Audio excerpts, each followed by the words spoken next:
Hello, everyone. How are you doing? I'm Cassandra Michael. I'm a positive psychology and mindset coach for those of you who don't know me here. And I love helping fellow empaths like you take back your power in relationships. One of the guest speakers is Romi Grossberg. She's an author, a holistic counselor, and public speaker. Hi, Romi. How are you doing? Hey, good to see you. Lovely to have you here. So Romi is going to be talking about the art of saying no.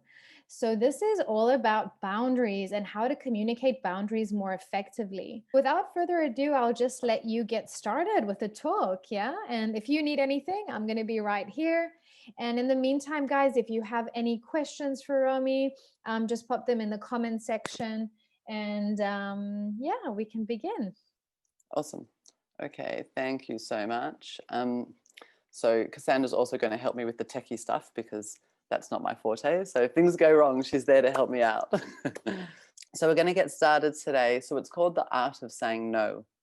And the art of saying no is really, saying no is a skill and setting boundaries is a skill, but we don't often learn how to do these things. So most people find it hard. Empaths particularly find it hard. So it's really important that we actually learn the skills on how do we comfortably and confidently say no when no is what we want to say or need to say, and how do we do it without all the anxiety that comes with it. Okay, so I'm going to go for 30 to 45 minutes today. I'll try and keep it short and sweet so it's not too much information and hopefully not too much rambling. I'll try and be specific and straight to the point. A lot of the work that I do in my counseling, I'm a big fan of being very, very practical. So how can we literally put these things in place today? So not so much talking about in theory or what could we do if this or if that, but actually what can I do today for myself to help put boundaries into place. So as Cassandra said, please do jump in and if you have a big question, or just give me a thumbs up if you're agreeing, or if you're sad face if you're disagreeing. So just let me know how you are going. So before we get into the strategies, because there really are strategies, I just want to touch on, if you are setting your boundaries, okay, how you will be feeling. Okay, because often we look at boundaries as a negative or a bad thing, like, oh, I don't want to put up a wall. But actually, if we can flip it and look at it as a positive things of what will I have for myself, what will be different if I am setting boundaries. Okay, I'm not by any means saying that it's easy. I'm not saying it's fun. I'm not saying that you're just going to be able to do it like this. But if the more we understand, the more likely we are to be able to do this and do it comfortably without the anxiety and the stress behind it. So if you are setting boundaries, you will feel free to be yourself. Okay, you will feel safe to be yourself. You will feel empowered. Okay, so these are all very positive things and very good things. You will feel in charge of your emotions, of your feelings, of your energy. Energy is a big one. A lot of people say they feel depleted of energy when they're not setting their boundaries, because they're giving, but they're not receiving, or they're giving more than they have to give. Okay. Importantly, also, you will feel comfortable to love and comfortable to be loved. Okay. You'll make conscious decisions that are right for you. Okay. Everybody's different. So conscious decisions that you actually want to make that are about you, for you. Okay. So this is just touching on some of the ways you will feel once you are setting healthy boundaries. So hopefully they sound like really good things that you would like to achieve, and not negative things, not scary, I don't want that, but more, I really do want that. That's how I actually want to feel. Okay. And that's what we're going to try and work towards today. Okay. So just quickly on, what are some of the reasons that we don't set boundaries? And this is all just kind of a prelude. I'm guessing if you're here and you're listening and you're in this group, either you're an empath or you're worried that you're an empath, you're not good at boundaries, you're afraid of boundaries, or you have questions around boundaries. So I'm assuming if you're in this group, you've probably even done some Googling around or sought some help. So some of these things will not be new, but just to sort of give the background for it, looking at the reasons that we often don't set boundaries is important to understand. Some of the top ones that I'll often hear is fear of rejection, okay? Fear of confrontation, fear of abandonment. Okay, so there's a lot of fears. I'm hoping you're all sitting at home nodding and going, oh, yes, that's me. How can you help? That's great. We prefer to people please. We're people pleasers because we want to be liked, but we put others people's needs ahead of our own. And it doesn't serve the purpose that we think that we're serving because it actually depletes us of all of our energy. For some people, it's as simple as we were never taught. You know, setting boundaries is actually something that we need to learn. When I've written curriculums for schools, and when I teach in schools teenagers, one of the things that I do is teach the topic on how do we set boundaries. Okay, so we really, really need to learn how to do these things. Okay, so that's some of the reasons. There are many, some of the reasons why we're not setting our boundaries. Okay, so if I'm going too fast, please just sort of stick your hand up and I'll see it. If you are not setting your boundaries, which I assume is a lot of you, if you're not setting them comfortably or don't feel like you're setting them well or don't feel like you're setting them at all, some of the ways we might be feeling is exhausted. And again, I mentioned that that's the positive thing is we have energy, but exhausted. It's the number one thing that people say is, I feel exhausted, okay? And again, exhausted because you're putting out all of your energy and you're not keeping any for yourself. Okay. Sometimes we feel anxious, we feel angry, and we'll get into anger, resentment, because some of these are the emotions that build up. So anger, resentment, stress, and feeling like we're being walked over. Okay. So these are some of the things we can be feeling when we're not setting our boundaries or not setting them comfortably or clearly. They do need to be clear. Otherwise, it's just sort of gets a bit murky and messy. So if you are feeling some or any of those, then this is the right place. This masterclass will hopefully help you to understand, move through, and find a way to set your boundaries that is comfortable for you. Okay. So before we move on into that and actually the practicalities of how can I do this, what I would like to add is something around emotions, because often people say that when they finally do set their boundary, it comes out as a big explosion. Okay. It's like, I haven't. And then poof, I just set a boundary of 50 years or 20 years of energy pent up. Okay.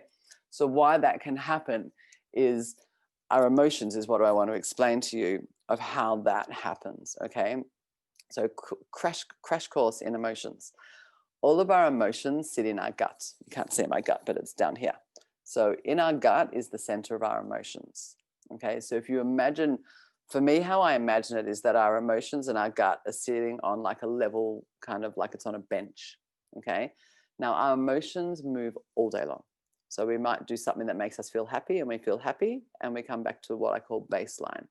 Maybe something happened that was sad, and we feel sad, and we go back to baseline. And maybe something happened that made us angry, and we go to angry and back to baseline. And that's fine. All day long, our emotions are going to go like this. And as long as we come back to baseline, everything is fine.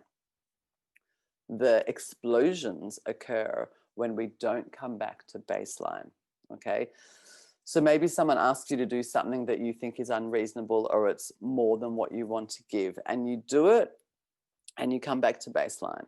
But then they ask you again and you do it and you feel a bit resentful, and maybe you almost come back to baseline, and they ask you again and you do it because you're not setting your boundaries, and you come back to here, and it keeps going and going and going until your baseline is kind of here.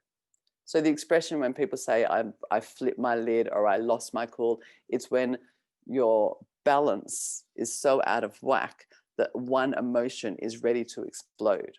So if it is feeling resentful about somebody, if it's anger, if it's frustration, then the very next thing that happens is poof, explosion. So for those of you that had commented in Cassandra's Facebook thread before, that when they did try it, it turned into an explosion. Hopefully that makes sense as to why we explode. And it's simply our emotions getting out of whack, out of balance. When we set our boundaries, when we put our boundaries in place, then that doesn't happen, because we might feel resentful, but we come back to here, back to baseline. We set the boundary and we don't feel resentful again. Somebody asks us to help and we either say yes because we want to, or we say no because we don't.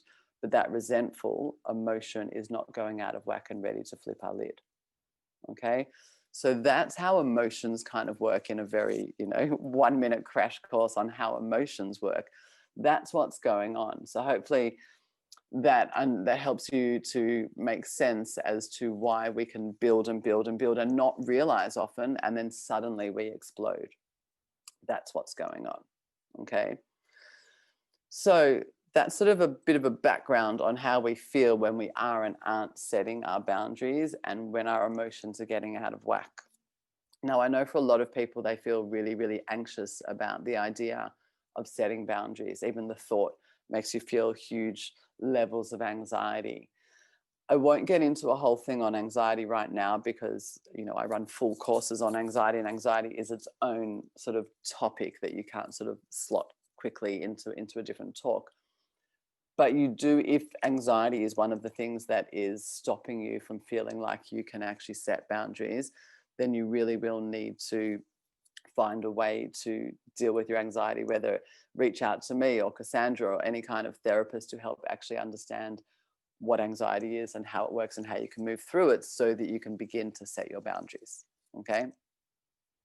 So let's get into it. Looking at boundaries, okay, not everyone is even completely certain on what is a boundary, okay? And really, I mean, there's a million definitions. If you Google it, you'll find lots of different things, but they're all pretty much saying the same thing, which is it's the clear space or the line that separates where you begin and the other person ends, okay? So there's a line, and the minute they start blending and merging, then it gets murky and we can't work out what's me and what's you. Okay. A simple way to look at that is, if you are, for instance, driving or walking somewhere in the countryside, okay, for example, and there's two properties that say no trespassing, but where you're trying to get to is actually on the other side. So it's like, how can I get to the other side? One sign says no trespassing. Also, private property, trespassers will be prosecuted. Okay. So private property, trespassers will be prosecuted. That's the line. You can't cross that line.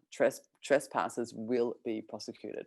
It is a clear line of you can't come over here. The next property might say private property, trespassers may be prosecuted. Now, if you had to make a decision which one were you going to go, walk through the property, you'd go for the one that said maybe prosecuted. You're like, well, I'm sure it'll be fine if I go over. So when the line is not clear, people feel like they can step over it.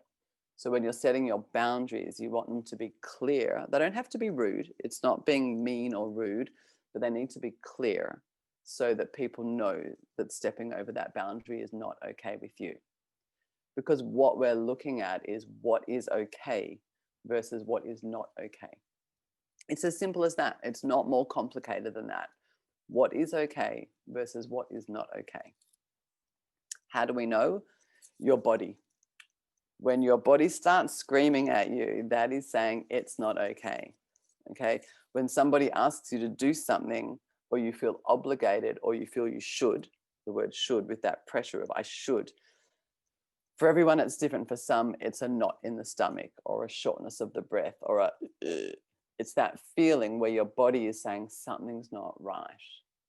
So whenever you have that feeling that says something's not right, that's your point to check in and say, hey, is that my boundary? Is that where it's being crossed?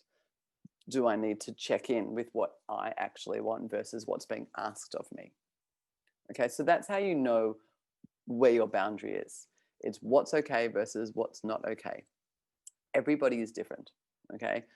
People do not know your boundaries unless you tell them, okay? So you're not being mean. You're not being a bad person. You are simply letting the other person know what it is that's okay with you versus what's not okay with you. They cannot guess. Okay, so we need to be clear and we need to know. I know empaths in particular are afraid that people will push back, that, you know, that they will not like it and they'll sort of argue with it. It's okay to receive the pushback. Again, it's not a big problem. It's not that you're doing something wrong. It's that they're not used to it.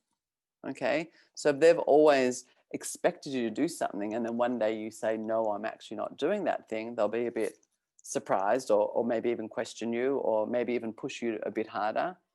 So don't be surprised by the pushback if that's what happens, because it's more that it will seem out of character to them that you have suddenly sort of changed your way of talking to them by setting a boundary. But they will get used to it. Okay. They will simply get used to it.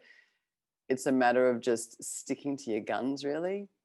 Okay. Just being really staying with it so that you don't confuse them by setting a boundary and then kind of getting scared and freaked out and taking it back away, because that's actually more confusing.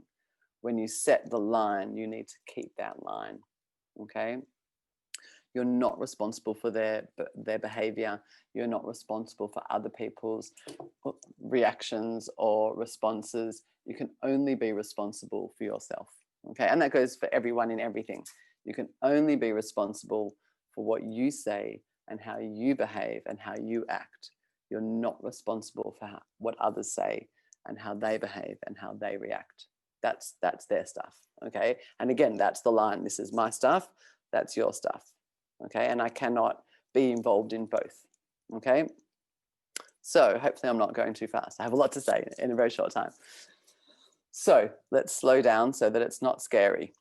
Before we do the setting of boundaries, there is what I call the pre-stage. Okay, so it's not just bang, let's go in and set boundaries, because I don't want people to be, I'm not ready and I'm scared or I'm anxious or I'm stressed. Let's slow down. Pre-stage. Okay, before we even begin to set our boundaries, we need to sit with ourselves and go through, there's 5 different things that we need to go through alone, with ourselves or with a therapist if you're with a therapist, but 5 different things in the pre-stage before we begin to set boundaries. Okay.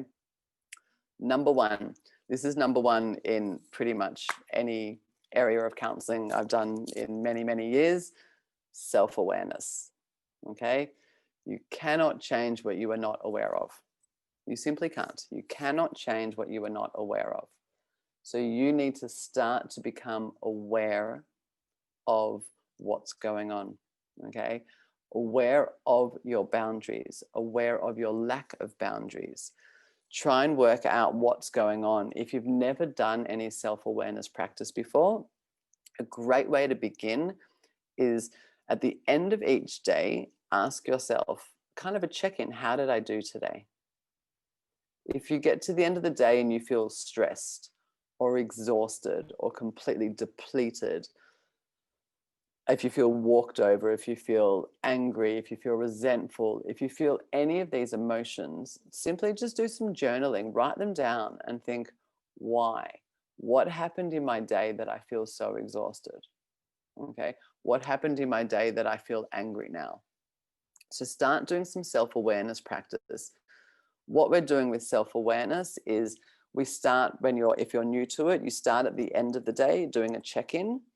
And once you get good at that, you start trying to bring that check-in earlier and earlier in the day, so that once you've gotten good at it and just had some practice, as soon as that emotion arises, like maybe you go, oh, I feel really angry, or oh, I suddenly feel exhausted, try and catch yourself there and then. If I'm feeling exhausted right now, what happened in the last 5 minutes or last 60 minutes? Oh, I was talking to that person, and every time I talk to that person, I had this complete feeling of exhaustion. Okay, so what's going on there? Are they stepping on my boundaries? Have I set any boundaries? What's the communication and the relationship like? Okay, so self-awareness is the number 1 on how to recognize when we are not setting boundaries and what parts of our life are kind of exhausting us. Okay, so that's step one. Step one, self-awareness. Step two, which is kind of part of self-awareness, but good to separate, is triggers. Okay, so we want to look at our triggers, past and present. Okay, if something is triggering you now, to again do some journaling, work out what it is, see if it's just a current issue, see if it is a past trigger that's coming back.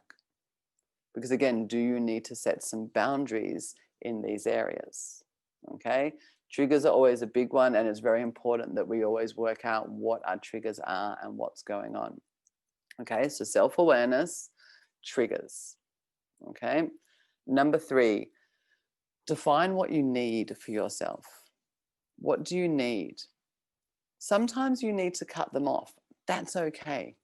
If it's an unhealthy love relationship or an unhealthy friend relationship, define what you need. Occasionally, it will be full cut off, but most of the time, it will be, okay, when this happens, I feel that from your self-awareness practice. So, what do I need to happen to feel a different way? What do I need for myself? I know empaths can find it difficult to ask, what do I need? Because we're busy pleasing other people. But what do I need to feel safe? What do I need to feel energetic? What do I need to feel loved, to feel respected, to feel empowered? Okay, remembering this is all for yourself in your home. No one's seeing what you're doing. You can be as honest as you can with your piece of paper. Okay, so self-awareness, triggers, define what you need. Number four is to decide on the repercussions. Okay, because if you're setting a boundary, what happens if somebody crosses it? You need to work that out before you walk in and have a conversation with somebody. Okay, so if I set a boundary and you cross it, what's going to happen? So if I set this boundary and you still step over it after I have said it, what is the result? Am I going to walk away? Am I going to stop the conversation? What's going to happen? There needs to be an outcome of the boundary not being adhered to. Otherwise, there's no point. And again, it's not being rude. It's not being mean. People will get used to it, and they'll get used to it quickly. Okay? It's just the uncomfortable nature of getting through to this bit, which is why we have the pre-stage. So it's not sort of just go in and do it, but the pre-stage where we sit and we think and we move through the discomfort in the comfort of our own home. Okay. And the last one is practice at home. Okay. So if you've done your self-awareness practice, okay, over days, weeks, getting comfortable with it, if you've looked at your triggers, what are my past triggers? What are my present triggers? How am I doing? If you've thought about, what do I need for this to get better? What do I need to change? Okay. And you've decided on what happens if this doesn't happen. If you step over my boundary, what's going to happen? And then start seeing if you can practice that at home. Because you want to get comfortable with it. Because I do recognize that for a lot of people, it creates a huge amount of stress and a huge amount of anxiety. So this pre-stage is kind of gives you some time to really sit with it and feel into it and get okay with it before you do something about it. Okay? So let's take a breath. So that is the pre-stage. Okay? Some tips for getting ready. We're getting ready. We're almost there. Some tips. What are some tips for getting ready? Be clear. Okay, so when you're deciding on your sentences and practicing, one of the things, and we'll go through some sentences, be clear. No wishy-washy gray area, no maybe, no trespassers may be prosecuted. They either will or they won't. Okay, be clear in setting your boundaries. If you're going to do it, do it. If you're already uncomfortable, be uncomfortable. There's no point going through the stress and the anxiety and the discomfort to set a vague, maybe kind of boundary. Okay, so be really clear in what it is that you want. Another tip is be okay with people pushing back. Be okay with them being surprised. They will get over it. Okay, I promise you they will get over it. If they don't get over it, maybe you want to reassess the friendship or the relationship. If they can't handle you being sincere and honest, then maybe they're not somebody that you want in your life so closely. So you want to reassess. You just want to think about these things and decide for yourself what works. Don't apologize. Okay? A big tip, don't apologize. It sends a mixed message. Don't say something and then apologize at the same time, because the person on the receiving end will be like, so are you pissed off or not? Am I not allowed to do this, or you're apologizing for it? So again, it comes back to being clear. So you don't want to apologize whilst you're trying to send a clear message. It doesn't work. They're the kind of the opposite things. Apologies are its own thing. Apologies have its own place, but clear boundaries have a different place. Okay. And the last tip really is to make sure, and this is why we practice at home first, we make sure that our words, the words that we choose, our body language, and our tone of voice, the tone that we talk in, are all in line with each other. Okay? Really, really important. So what we say, how we say it, our tone of voice and our body language need to all be in line with each other. And that's, again, something we can practice in front of a mirror. You know, if I'm going to try and set a boundary, but I'm saying it meekly and maybe I'm talking to the floor because I'm feeling afraid, I'm not setting a clear boundary. I'm sending a message like, oh, don't worry about it. You can still walk over me. Okay. So you want to be firm, strong voice. Again, doesn't need to be rude. A strong voice, a clear voice, a strong body stance, get into your sort of most confident stance, and the words. If the three of them are in line, then it will have the impact that you're looking for. Okay. When I'm talking to people, I'm listening to their tone and their body language much more than what they say, because when they're out of whack, then I'm reading what else is going on. So you always want to be checking that what you're saying, your tone of voice and your body language are all together on the same page. Okay. So there's sort of a little set of tips before you begin to be able to actually, you know, be clear, be okay with people pushing back, don't apologize, and make sure that you're kind of all in line with yourself before you head into a situation that doesn't need to be a big deal. But I recognize that right now, given that you're sitting here with me, it does feel like a big deal. Okay, so this is the pre-stage of preparation, of feeling confident and strong within yourself. Okay. And the last tip on that is just to say, no is a full sentence. No. Doesn't have to be no in a rude way. No.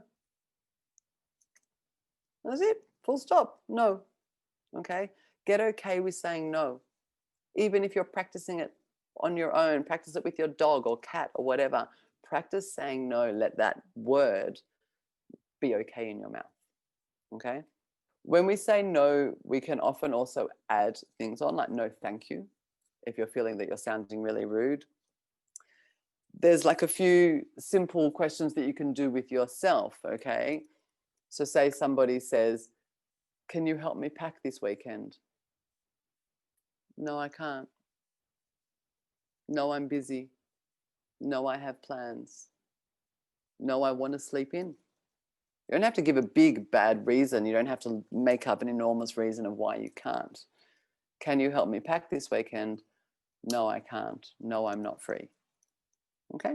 If you don't want to help them, then there's your answer. Can you cover my shift on Monday? No, I really can't. Okay. If you said that to me, no, I really can't. Oh, well, bummer. I'll find somebody else who will. It's okay. I'm not upset. I'm not angry. I'm not hurt. Can you babysit for me on Saturday night? No, I can't. No, I'm not free. No, I planned on snuggling up on the couch and reading a good book.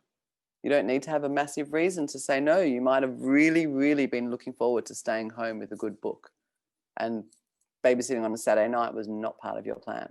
Okay. You know, for family functions, often it's, you know, might be, can you cook the chicken and bring dessert for dinner on Friday night? You know, and maybe now with Corona, people aren't going to families' houses as much, but, you know, there's always some people that get out of contributing to the dinner. and some people that end up not bringing anything or bringing half the stuff. And then there's some people, hopefully not yourself sitting here, that really just are the ones that end up picking up the slack and actually doing all the work and bringing everything. Okay. So if you don't want to cook the main meal and bring the dessert, you can say no. No, I'll just bring dessert. No, I'm working till late. No, but I can do the chicken. Okay. So you can just say no, and that is okay. Okay. So hopefully these sentences are not scaring you and making you feel hopefully a bit more calm of, okay, that's not a terrible sentence. It's not rude. It's just no. Okay. Another quick tip before I go into another sort of list of practice sentences we can do is use the word I or me, not you.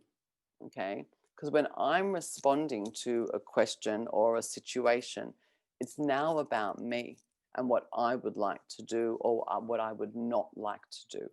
Okay, so it's about I or me, not about you. Okay, I feel, not you did. Okay, I can't, I can, I feel, me. These are questions because I'm now responding to what's going on. So I would like to say from my perspective what I want, what I need. And again, it doesn't have to be a need. I know as an empath, you know, unless it's a real need, we will keep giving, giving, giving. It can be a want. I want to stay home today. I want to play with my dog today. I want to read a book. I want to do nothing. You don't need to have a good excuse to say no. Okay. So before we sort of start winding up, how am I going for time? Yeah, good. I'm just going to give you a bunch of sentences, again, that you can try to see that it's not as hard as hopefully you think it can be. I want you to see that there are a lot of sentences that are okay to say. And hopefully when you hear me say them, they don't feel as stressful as you thought they might. Okay. So for all different scenarios, whether it's a colleague at work wanting you to do something, whether it's a sibling, a parent, a friend, a partner, a husband, a wife, a girlfriend, boyfriend, whatever it is, okay? So it doesn't matter the scenario. It just matters that you're saying what you want to say, that it's a conscious decision on your part to answer the way that you wish you could answer, okay? So you can say things like, I can't do that for you today. Okay, not rude. I can't do that for you today. Okay, this doesn't work for me. All right, this doesn't work for me. Not so scary if it doesn't work for you. It doesn't work for you. Not at this time. Be careful though that you're not putting it off. So one like not at this time, only if you mean it. If somebody asks you to do something that you really don't want to do, if you say not at this time, they might come back in an hour or a day or a week. So unless it's legitimately not at this time, but happy to do it next week, tomorrow, whatever it is, then that's fine. But if you are trying to say no, then don't fall into the category of not at this time. Find another way to actually say, no, I don't want to do that. Okay. I don't want to hear this. And maybe I'm excited, so I'm saying them probably a bit sort of harshly, but you can say them more gentle. I don't want to hear this. I don't wish to hear this. Okay. I had somebody say that to me this week, and I was a little bit shocked for about a split second. And then I was over it. Okay. I had gone to a friend to discuss a friendship issue. And the minute I got into it, she simply said, I really don't like being involved in gossip or rumors. And I sort of had a quick, huh? And then it was fine. And I actually respected the hell out of her and thought, damn, that was nice. Well done. She didn't want to get involved. Perfect. And we managed to continue the conversation and it was all fine. So I don't wish to hear this. I don't want to get involved. Or, I mean, the way she said it was something like, you know, I really don't want to get involved in this. Perfect. I'm not comfortable with this. Okay. That's also quite a light one. I'm not comfortable with whatever it is that's going on at the time. Please don't talk to me like this. Okay, that's another one. I'd like to spend my weekend alone this weekend. If someone's kind of hassling you to come out, I'd like to spend my weekend alone, or I'd like to spend it with my parents, or I'd like to spend it with my partner, whoever it is. I'm sensitive to having voices raised at me. Okay. If you've grown up in a violent household and you really can't handle it being around, you can even say, I'm sensitive to having voices raised around me. What you're doing is you're setting up that next time that happens, you now kind of can quite easily leave the room, because you have stated already, I'm sensitive to having voices raised around me. And maybe you talk about it with them later if you want. But now, next time voices are raised around you, you can simply leave, not slam the door, walk out, just leave, because you have stated that you are sensitive to this. And again, that's obviously a trigger. So that's why they all come together, the triggers and understanding yourself. Okay. Another couple are, it's important to me that whatever it is, or it hurts me when whatever it is. Okay. So you really want to be looking at all of these sentences, or rewatching this, and even write down some of these sentences, the ones that you feel that you might need or you might want to practice. You can reword them a little bit, as long as you don't throw in an apology. But you can reword them to be comfortable with you, because it also needs to be comfortable for you. It needs to be however you would like to say it, as long as it's still getting the point across. Okay. So that's sort of a bunch of sentences that you can really use and try and practice at home in that pre-stage, that you can actually practice saying those sentences so that you can get more comfortable with them, so that when you do go to say one, it's not kind of so hush-hush that people can't really hear and it's not clear. Okay. For some people, they like to, I suppose, take it a little step further in terms of explaining a little bit. This is great if it's kind of a new friendship or a new relationship that you feel is going to blossom into something significant or more long term, and you want to actually deal with it fairly early on. Okay.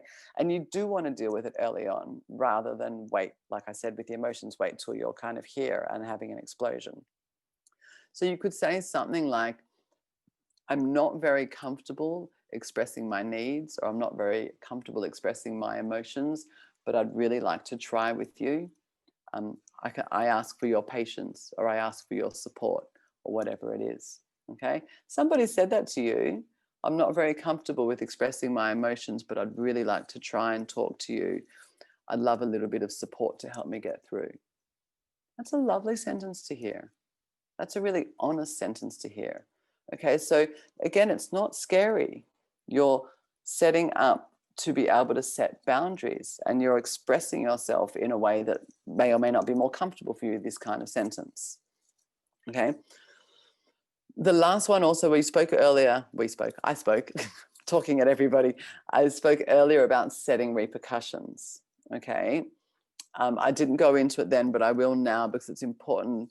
Repercussions, again, doesn't have to be a negative or a bad thing, but you want to set repercussions so that it doesn't happen again.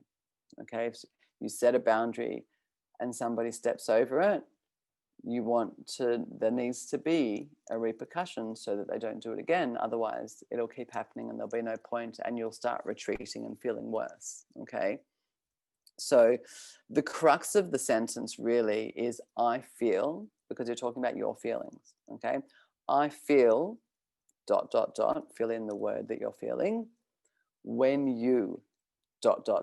whatever the action is. Okay. So I feel ignored when you butt in and talk over me. Okay. So that's the scenario. There are two options here. Next time, I'm going to ask you to please wait till I've finished before you give your answer, and then I can hear what you have to say. Okay. So you're asking for what you would like to happen next time. So I feel ignored or not heard when you butt in and talk over me. Next time, I'd really love it if you would wait till I finish my sentence, and then I can hear what you have to say after. That's one way. Okay. Another way, I feel ignored or unheard when you butt in or talk over me. Next time I feel like this, I'm going to stop the conversation and take a walk. I'm going to stop the conversation and make a cup of tea, whatever it is. So you're going to stop whatever it is that you're doing. Why we do that is because if there's no repercussions, nothing happens. I look at it the same way as if we are training a puppy or having a child. Sorry to put a child and a puppy in the same basket there. But if you tell a child no, and you give them a punishment or you give them a reward, whichever your parenting style is, if you don't follow through, then nothing changes. There's no behavior change if you don't follow through. Okay. If you finish your homework, we're going to sit together and have ice cream. And then they finish their homework and they don't get their ice cream, they're not going to do it again. Okay. So whether you're looking at it from a sort of, I'm going to walk out if this doesn't happen again, or I'm going to reward if this happens this way, whichever way you're looking at it, whatever's more comfortable for you, if you don't stick to it, then it won't change. And then there's no point going through all of this stress if you're going to go back to where you started. Okay. So you really do want to stick to it. I know that's the scary bit, but what's the alternative? The alternative is you go back to feeling walked over, or back to feeling stressed, or back to feeling depleted of energy. That's the alternative.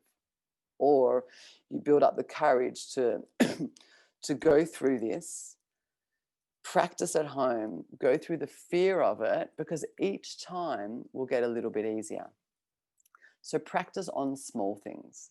Practice on really, really small moments that no one else would even notice because they're part of daily life. But practice wherever you can, because you really want to get more and more comfortable with it. That's sort of the idea, is to get comfortable. Okay. So hopefully that makes sense. I've talked for almost 50 minutes. So just to recap, we looked at how you feel when you set boundaries, which is what we're all striving for. Some of the reasons that we don't set boundaries, and then how do we feel when we're not setting them, okay, which is not that great. So we looked at emotions and understanding the role of emotions and sort of how we get out of control. And then importantly, the five-step pre-stage before we attempt to set boundaries, because we really want to look at what are the things we need to address before we begin to do something that can feel scary. So we do the pre-stage, the pre-contemplation stage, where we sit on our own and get through it. And then we looked at some tips and then some sentences to practice. Okay, so that's sort of I suppose, a recap on all the things that I covered here today, and hopefully that made some sense for you. I haven't been watching the Facebook thread so much. I will have a look-see now. So, Cassandra, anything from your end there? No, I just really loved all those pointers. They were amazing. I jotted down like a summary of what you said and I put them in the comments. So you guys can head there and just see a summary of Romi's key points. And I found them all very, very helpful. Oh, good. And I'm curious to hear from those watching us, what resonated the most? So what is like one main takeaway or aha moment that you had? Okay, I just chucked in my website there. So, okay. So were there any questions or things that I missed whilst I was trying to keep my Zoom eye contact and not looking down at Facebook? I can see people saying that it was helpful and thank you, which is awesome. I just put in my website if people are interested in any books on that kind of topic around emotional intelligence, self-awareness, for teenagers and adults. If you have a teen, I also have books for teens. So yeah, just seeing back if there's any questions. Lots of people there. That's exciting. Yeah. Cool. I can see Amanda said it was helpful to have sentences. Yeah, it's really helpful to have sentences because often people go, just set boundaries, or, put the protective bubble on, or set out light, or, there's lots of different more spiritual ways of setting boundaries, and they're great and I agree with them, but having actual sentences that we can use for me, the most helpful and practical and hopefully least scary thing is actually give me some sentences that I can practice at home and try in the mirror and give it a go. So, yeah. Does anybody else have any questions for Romi or even for myself? Just pop your questions in here in the comment section. Takeaway, Kay says to try and implement boundaries in a small way initially. Yes, love the sentences too. I like that no is a full sentence. And Patricia says it will be a lot of work as I personally have not set any boundaries and don't know how to live otherwise. Seeing that there actually is another way to live gives me hope. Oh, fantastic, Patricia. And just take it slow. Don't try and implement everything at once. Even if you stay in that pre-stage for a little while, you know, you don't want to freak yourself out. People try and do things too quickly because they think, I'm going to do it. And then it comes out all a bit crazy and too scary. But take your time, get a little bit comfortable. It's not going to be really comfortable at the beginning, but you'll get there in the end. Cool. Amazing. Okay. Yeah. Nice. Thank you so much, Romi. That was great. Really, a lot of nuggets of wisdom there, very insightful and practical. So I'm sure everybody got a lot of value from it. Awesome. Yeah, Romi, I think, are you going to be dropping some other links in the comments, or is it just your website? Do you want to share anything else? Yeah, I can put in my website. I put in my website a few sort of spots ago, and my books and a couple of things like that. My YouTube channel is really helpful. I've got lots of, if you like my style of the way I sort of talk, very sort of practical and relaxed, then my YouTube channel has a lot of practical help on different types of emotional well-being, mental health. There's a lot of stuff around anxiety and things like that also, particularly in Corona period. I've done a lot of videos to how do we get through this period of lockdown, of anxiety, things like that. So my YouTube videos are even more relaxed. This is me being formal. Thanks, Maria, Lisa, Joyce, Kay, Kim, Patricia, so many lovely people who joined live. I think that's all. Awesome. Do you have anything else you want to say, Romi, before we switch off? Thank you for having me, and super happy to be here, and really appreciate and really loved getting to know you, Cassandra, and been working together has been really, really nice. And thank you all for turning up today, and I really hope you learned lots. And if you need any help, just reach out. Okay, awesome. Bye, Romi. Bye, everyone. Thanks for tuning in. Bye.